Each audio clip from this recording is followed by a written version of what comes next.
Vittorio De Sica. Entrevista de Luis Pancorbo, tomada de Diálogos Italianos. Viejo De Sica, difícil de olvidar su cara puesta medio guasona, medio aristocrática. Viejo De Sica que me decía, él, el monstruo sagrado sin coscas. ¿Le miro a usted o miro a la cámara? Accediendo así que yo dirigiera la filmación de la entrevista, pero también, muy sutilmente, tomándome el pelo. Viejo inolvidable De Sica, que ya parece un título de película suya.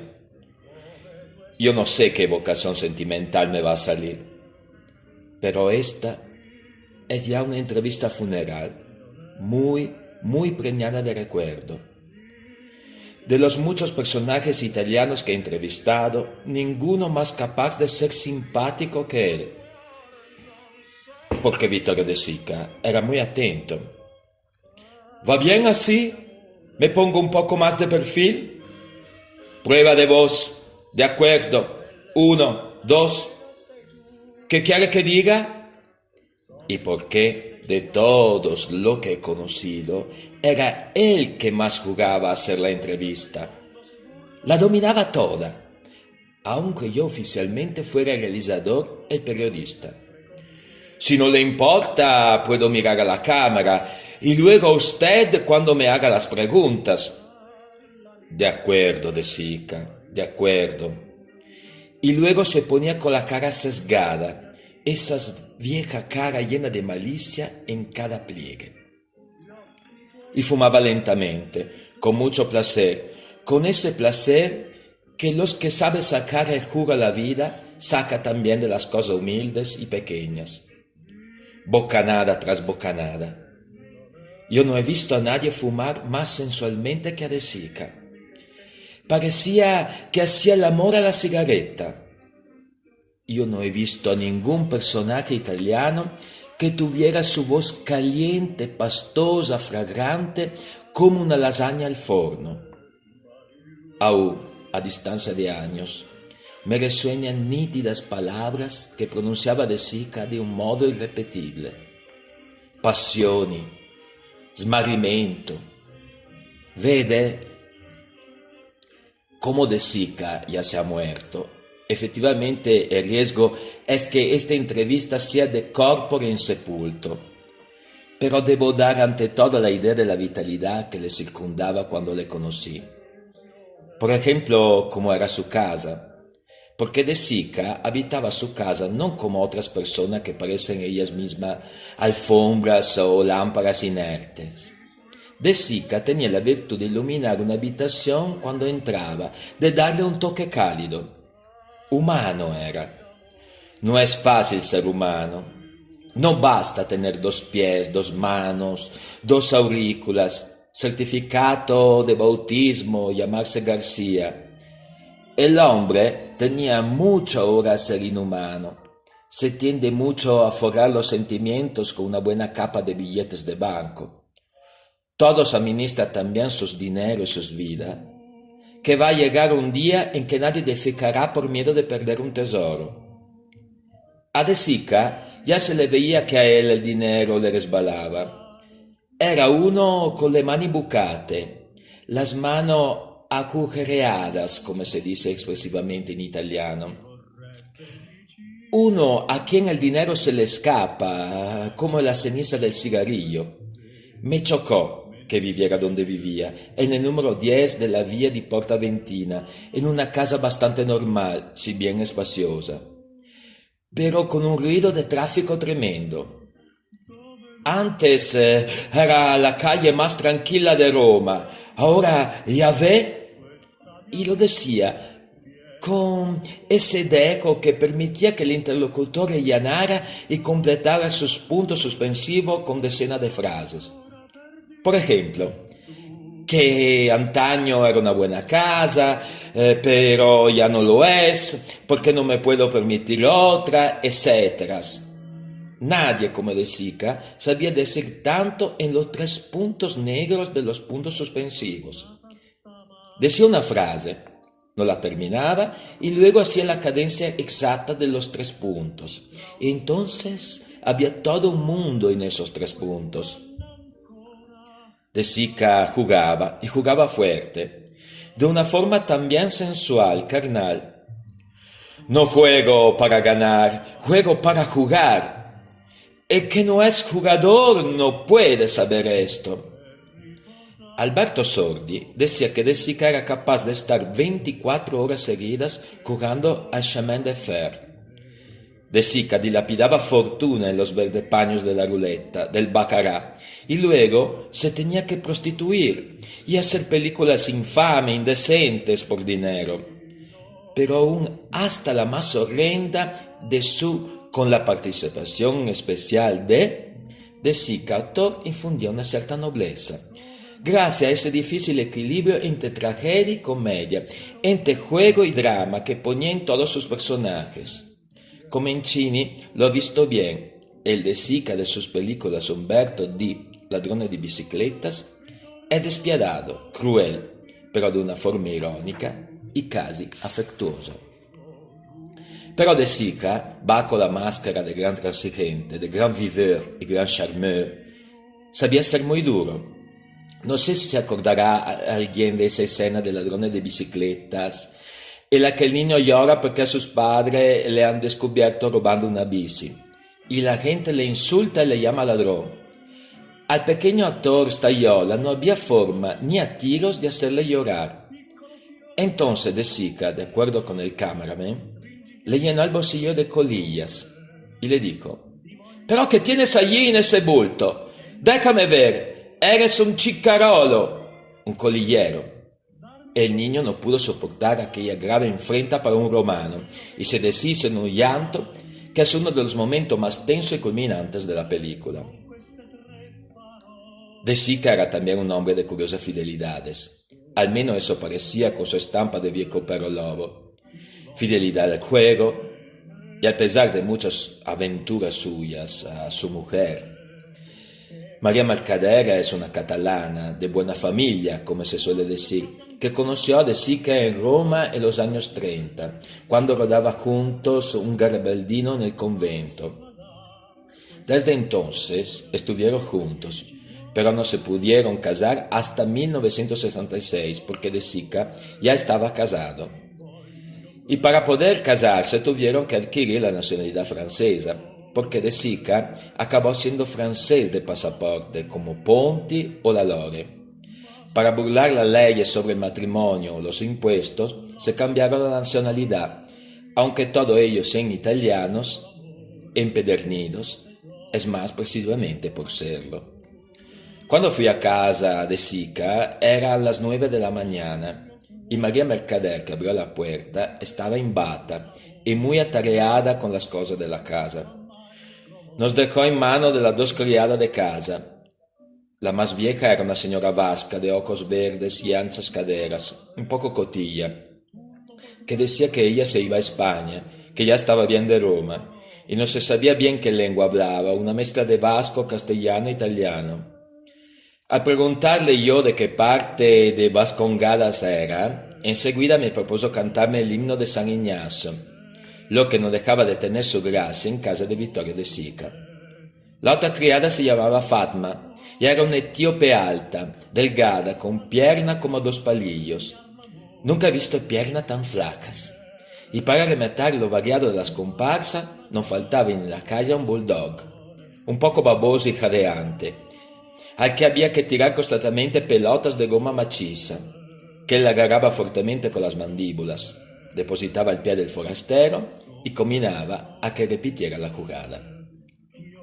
En el salón De Sica tenía varios cuadros, en un tapiz antiguo, cosas de plata y alabastro, muy al gusto de una casa burguesa, y un piano de cola donde se ejercitaba Manuel De Sica, autor de columnas musicales de varias películas, entre ellas una de su padre, El Jardín de los Finzi Contini. Sobre el piano me acuerdo de que había un retrato del ex rey Umberto de Italia, dedicado a los 2 hijos del actor, Manuel y Christian. La entrevista se la hice en la terraza, no se divisaba ningún buen panorama romano, y más bien llegaba mucho ruido. El técnico de sonido me miraba un poco preocupado porque se iba a grabar mal con aquel ruido de fondo.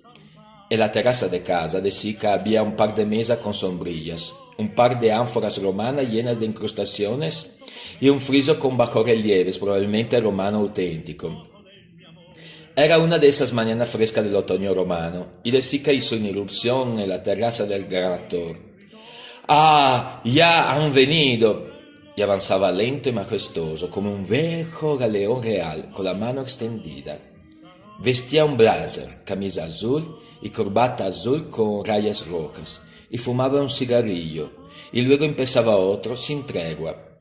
Y tenía la piel de la cara como taraseada, con algunas manchas de color marrón, grandes como monedas de duro.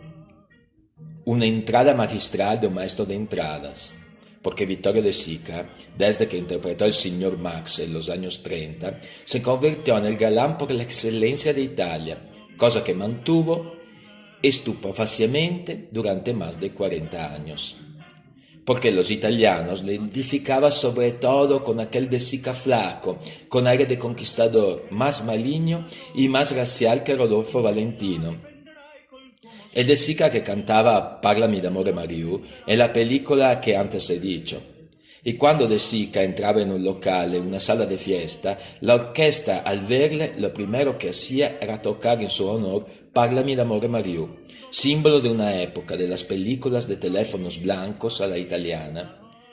De Sica, de todas formas, no evocaba solo las canciones de sus etapas de galán, Mariù o Federico sei dolce come un fico. De Sica, a partir de 1940, cuando empezó a dirigir Rosa Escarlate, Xuxa, Ladrone de bicicletas, Milagro de Milán, Umberto D., se convirtió en el más amargo, en el más humano de los autores neorealistas. Mucho contribuyó a su éxito la colaboración con Cesare Zavattini. Éramos como el cappuccino, no se sabía quién era el café y quién la leche. Pero De Sica entró con pleno y propio derecho en la historia del cine.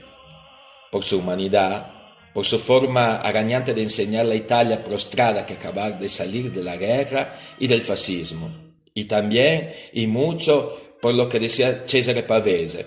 Cuando le preguntaron a Pavese quién era el mejor narrador italiano, contestó paradójicamente, Vittorio De Sica.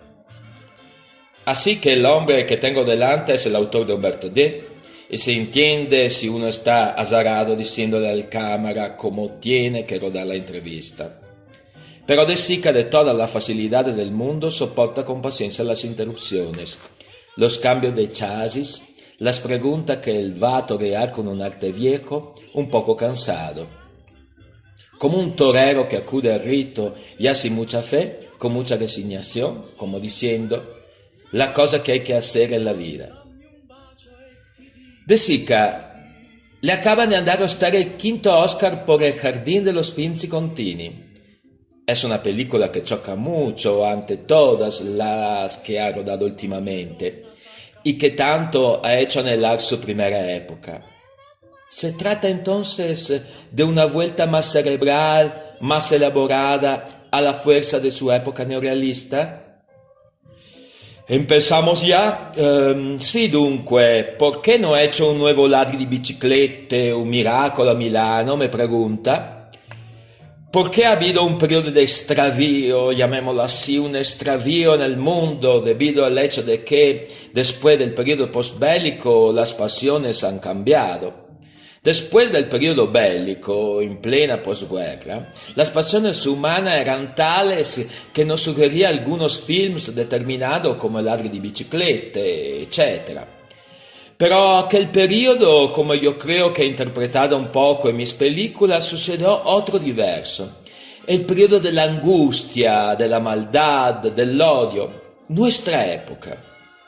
Y todo esto nos ha hecho extraviar, desviar de lo que debería ser nuestro sentido en la vida, de lo que debería ser nuestro objetivo, la solidaridad humana. Sé que es un objetivo difícil, pero la humanidad en estos últimos años se ha extraviado. También a mí me ha sido difícil afrontar tiempos como estos. en los que todo, no sé si decir que me parece más inhumano. En cierto modo, El Jardín de los Pinzicontini va más allá. No es una vuelta a la posguerra, sino a la propia guerra. ¿Qué significado tenía ese retorno? Ahora que ya ha pasado un periodo triste, el del fascismo y el nazismo, he sentido la necesidad de recordar a las viejas generaciones, pero de modo especial a las nuevas generaciones, lo que ha significado el crimen nazista, o sea, 7 millones de hebreos asesinados. Yo he sentido a fondo este sentimiento de repulsa y entonces he hecho esta película con toda mi fe y he volcado en ella todo mi ánimo. Y creo que me ha salido una película que no tiene el estilo de esos films políticos ahora en boga, sino que tiene un estilo humano, un estilo quedo, sumiso, y por eso no me parece forzar las cosas, decir que El Jardín de los Pinzicontini reanuda un poco los motivos de mi precedente película neorealista. De Sica, un Oscar más, ¿qué es? ¿Una estatuilla más que colocar en la repisa? ¿Qué significa? Este premio me da una responsabilidad más, la responsabilidad de hacer las cosas aún mejor y esperar poderla hacer cada vez mejor. No es un premio, después de todo, que haya que tirar a la basura. Si me lo permite, El Jardín de los Pinzicontini es una gran película, pero invención. Lo que se dice invención había más en su época sabatiniana. No sé si estará de acuerdo con este planteamiento. No, lo que pasa es que los contenidos eran más interesantes antes. Y los contenidos tienen la máxima importancia en el arte. Contenidos políticos, contenidos sociales, contenidos morales, contenidos artísticos. Perdone que insista, pero la realidad actual tiene también unos contenidos y una angustia no inferior a la del pensionista que se quiere suicidar en Umberto D., a la de esos mendigos que funda una agridulce república de los pobres en Milagro de Milán, etc. La cuestión es, como decía antes, las pasiones humanas. Nosotros trabajamos entonces de un tipo de pasión humana que hoy se ha extinguido. Por ejemplo, uno de mis temas principales ha sido siempre la falta de solidaridad humana, pero expresada con todos recoletos, irónicos, a veces incluso, si quiere. Hoy no sería posible esto, en absoluto. De Sica, quisiera que me explicara el masoquismo de ustedes, los cineastas italianos. Hacen películas maravillosas, admiradas en todo el mundo. Me refiero a usted, a Visconti, a Fellini, y sin embargo mucha gente sostiene en Italia en decir que el cine italiano está en crisis, que no funciona, etc. No, mire, esta cosa de la crisis aquí en Italia no sé, ha notado nunca, porque cuando el cine iba mal en América, y especialmente antes, porque ya ahora también se ha remontado allá la situación, ha sido superada, por ejemplo, por los independientes americanos que hacen películas estupendas. Pues bien, como decía aquí, en Italia no se ha notado esa crisis porque las compañías cinematográficas han seguido haciendo de 200 a 300 películas al año. Y la gente siempre ha ido en gran número al cine. Quizá no haya ido tanto a algunas películas mías, quiero decir, de carácter serio, de carácter dramático. ¿Tiene alguna amargura? No voy a decir resentimiento, porque no le haya entendido casualmente sus películas o sus mensajes. Por ejemplo, Umberto D. es mi mejor film, según los críticos y según yo mismo. Pues bien, no ha tenido el éxito financiero ni de taquilla que han tenido otras películas mías. Pero aparte de esto, y volviendo a su pregunta, en Italia tenemos películas de directores como Visconti, Fellini, Antonioni, Zeffirelli, que creo que nunca han resentido eso de lo que usted habla, de la crisis del cine. Acabado El Jardín, se le plantea de nuevo, imagino, el eterno problema de que teme elegir de nuevo que esté a la altura de su filmografía, la cual pende sobre usted como una especie de espada de Damocles, ¿no? Bueno, ahora para mí es un periodo de reposo, o sea, en cierto modo, ¿por qué no voy a hacer una película de compromiso social, político? Quiero hacer una comedia reposante, graciosa, muy divertida y también profundamente moral. He terminado hace poco el rodaje con Nino Manfredi, ese actor extraordinario que también vosotros en España admiráis tanto y a quien yo también admiro mucho. Trabaja Nino Manfredi y Mariangela Melato, esta nueva actriz que está teniendo tanto éxito en las pantallas. Estoy en fase de montaje y titularé esta película, le llamaremos Andrés. Andrés es un niño que esa pareja sueña tener, pero es una pareja que no puede tener niños. Y como no puede, entonces sueña que lo tiene e imagina que su hijo imaginario se llama Andrés. ¿Ha sufrido usted siempre una fuerte tensión entre el ser actor o director? ¿Cómo ha afrontado esto a lo largo de su carrera? Bueno, como actor no he tenido oportunidad de hacer muchas cosas en los últimos tiempos. Prácticamente no interpreto nada que me guste desde El General de la Rovere. Últimamente no he hecho más que pequeñas intervenciones de carácter únicamente financiero, no artístico. ¿Eran verdaderamente inevitables para usted esas películas terribles? ¿Qué quiere que le diga? Las pasiones humanas. ¿Qué papel le gustaría hacer que no fuera para ganar dinero, sino por satisfacción artística? Proposiciones importantes hasta ahora no he tenido.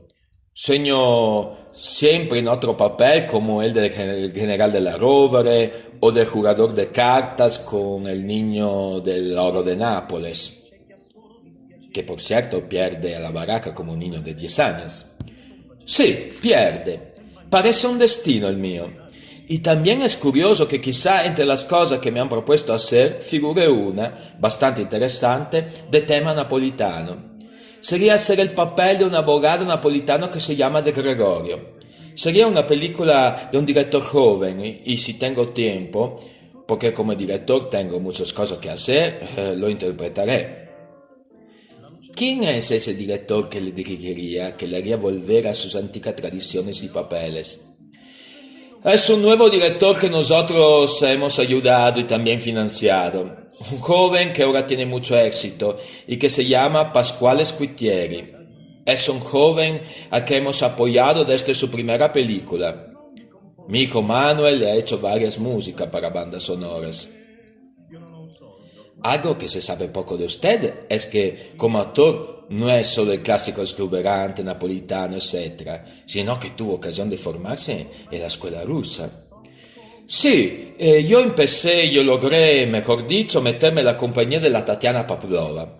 Pero mis comienzos teatrales con la tournée que hice con la Pavlova en 1925, yo tenía entonces 20 años. No es que fueran muy eximios. Yo me limitaba a dar un sombrero al protagonista. Algo así como si dijéramos, Marquesa, el té está servido. Pero la Pavlova me enseñó un poco de la escuela rusa de interpretación. Y hablo de los métodos de Stanislavski e Nemirovich Damchenko. Y me enseñó el arte de ensimismarme uno en el personaje, de compenetrarse con él, incluso con algunos procedimientos muy forzados a mi juicio.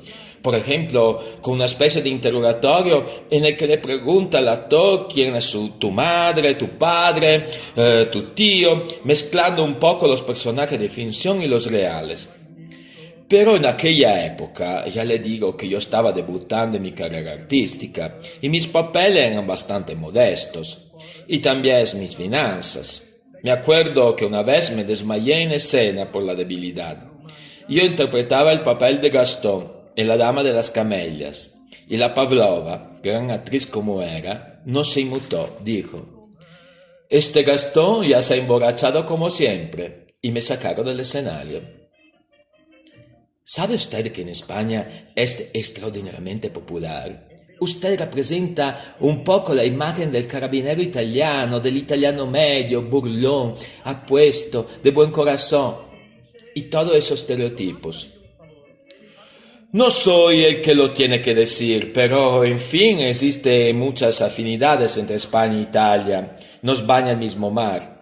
En Nápoles luego, aunque yo no soy napolitano, soy del pueblo del sur del Lazio, Sora, pero me considero napolitano. Hay una gran cantidad de cosas, de costumbres, de pasado que son parecidas. Una cierta forma de vivir en la calle. En Nápoles también se cena tarde, se pasea por la calle. Siento que es un poco la misma cosa y agradezco la acogida simpática, afectuosa que han dado a mis películas. Y aprovecho también para mandar un saludo muy cordial a los telespectadores españoles. El 13 de noviembre de 1974 moría en una clínica de París, devorado por el cáncer. Ese gran histrión del cine italiano que se llamaba Vittorio De Sica. Pero muchos se acordaron entonces no solo de sus baladronadas y de sus películas horribles, sino de que moría el autor de Milagro en Milán, y por eso, sin forzar mucho las cosas, se pudo decir que había muerto el Charlotte italiano. Y no parece que fue poco.